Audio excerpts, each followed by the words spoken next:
Hello, hello, hello, my friends. Welcome to the second edition of Discover Crowsnest Pass. And I'm here. Usually I won't tell you my location, but today I am going to tell you because that's a little bit about what we are going to discover today. So today I am going up to Phillips Lake. And I actually access it from the BC side, so just on the other side of the Continental Divide. And then I'm going over to Alberta. So that's pretty cool. It is a little bit windy today, so I've jumped in between a spruce tree and a Doug fir tree, but I'm gonna save that interpretation for another time because we have lots to talk about. Today we're gonna talk about settlers in Crowsnest Pass. So a little bit about me, who I am. I am a professional guide and I study environmental and conservation sciences in university, biological sciences at NAIT, and I've become a guide with the Association of Canadian Mountain Guides and the Interpretive Guide Association. So I love doing lots of stuff. I have a business called Uplift Adventures. I also have a business background as well. So it's super, super fun to combine all of my passions into one, which is Uplift Adventures. And with saying that, my main goal with my business is to connect people to the outdoors.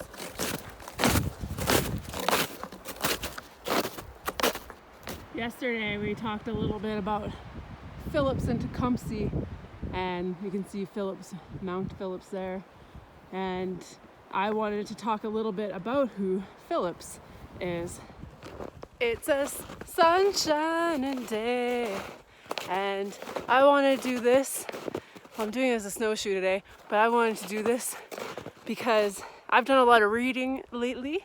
I enjoy learning. Life's a journey, and been learning a lot about Phillips Pass and about the people that moved to Crowsnest Pass. I mean, Indigenous people have always been here, or at least a long time. I would say 8,000 to 10,000 years.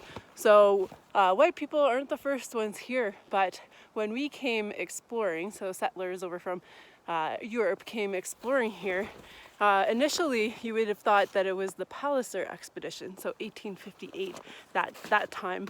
But Thomas Blackiston, who was the surveyor for this area, missed the Crowsnest Pass. So as he was coming through this area, he looked to a guide, his Indigenous guide, and his Indigenous guide said, that's not a good route. It's many days of travel and it's very difficult. So Thomas Blackiston chose to not survey Crowsnest Pass, which ended up being a mistake because the reason they were surveying was to find good places for people to settle, but also a good place to put the transcontinental rail line. And they wanted a rail line that was close to the US to restrict spur lines coming up from the US. And they also wanted, well, they didn't necessarily want this, but it was a consideration, was to have a short railway line. So they were looking at Jasper and they were looking at Rogers Pass, where the CPR rail line was first built. So they decided to put it into Banff, through Banff and Rogers Pass, because it was short and it was closer to the US. But really, Crowsnest Pass would have been the best option. It is the lowest pass between Jasper and Mexico, and it is even closer to the US. So Thomas Blackiston, if I were to go back into time, I have a few questions for you why you did not decide to survey this pass, because it would have been a really great option. But regardless, we are going to be going up and looking at Phillips Pass today. Don't stop believing.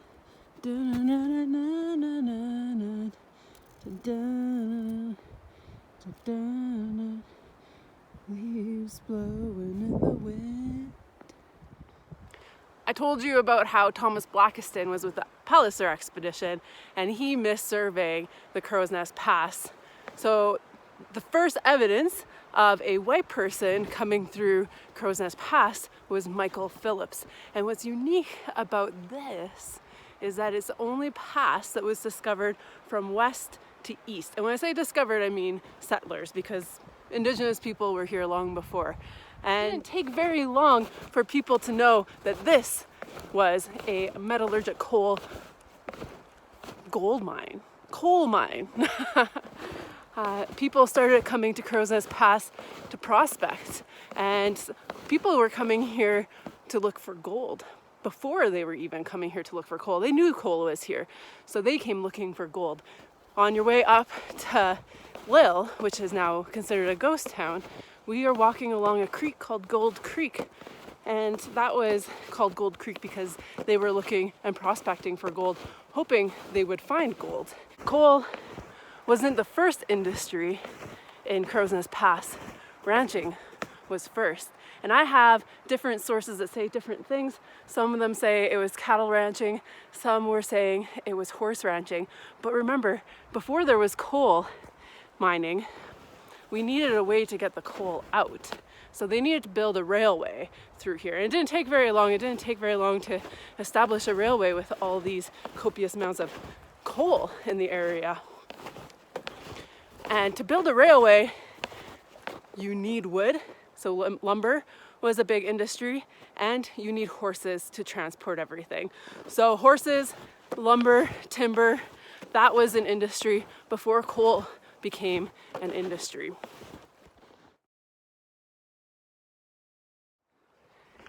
Yesterday I was exploring in front of the Flathead Range there. There's a mountain over there called Parrish, and Parrish is one of the first settlers in the area, and he was a rancher. And again, mixed sources, whether it was cattle or horse. I believe it was horse ranching. Phillips, he's named after Michael Phillips, who came through, the first white person to come through the pass. We have Andy Good. Now oh my goodness, he is a character. So Andy Good is a mountain in the Flathead Range as well. And Andy Good, if you ever notice, there's a sign just before you cross into the BC border on the Alberta side, and it's a little green sign that says Crowsnest, and it points. Now that actually was a town called Crowsnest before Crowsnest Pass amalgamated in 1979 and became the municipality of Crowsnest Pass.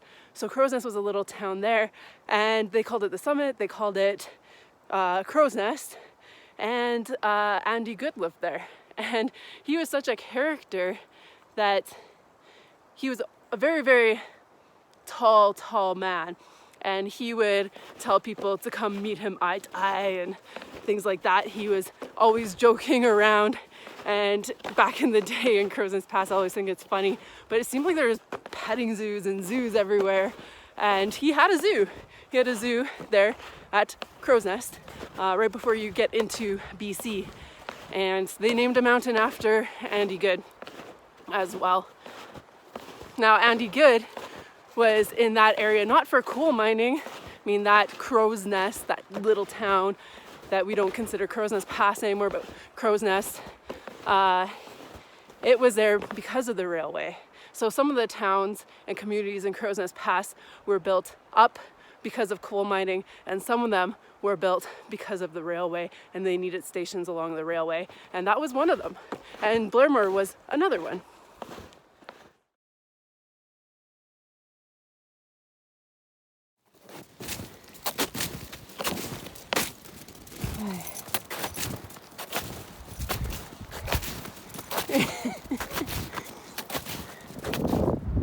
I am currently at Phillips Lake.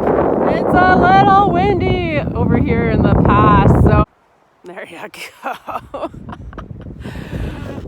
Phillips Pass. So the thing I find really interesting about this area and why I really wanted to come up here was because this was the first road through the pass, and now the road goes down by Crowsnest Lake, and that wasn't even the second place they put the road.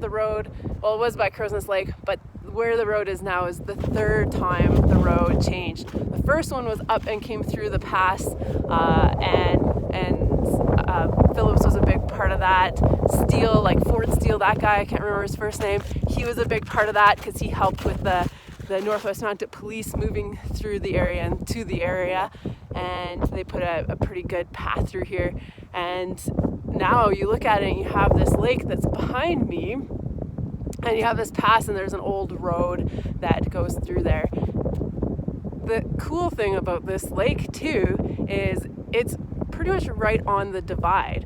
So you have this body of water, kind of in BC, kind of in Alberta. They had a hard time figuring out, is the lake in BC? Is it in Alberta? So when they were, yesterday I talked about the continental divide and its significance. And it comes back to which way the water flows. And you have this little tiny pond that now is in front of me. And where does that water go? So they figured that most likely that water would drain underground and into Crowsnest Lake, which flows out to the east. So that's why Phillips Lake is in Alberta. So I'm in Alberta right now, but I started in BC and I'm gonna go back to British Columbia. I am crossing borders.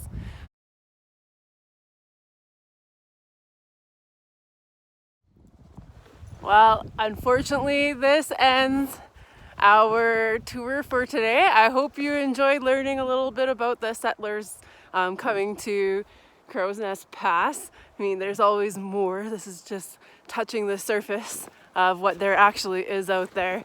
A little bit about what I saw today, which I couldn't get on video because it happened so fast, but I saw a weasel, and that's always a treat because I don't see them very often. So they're white in the winter time, and it had this little black tip on its tail, and it was really neat to see it scurry across the trail in front of me.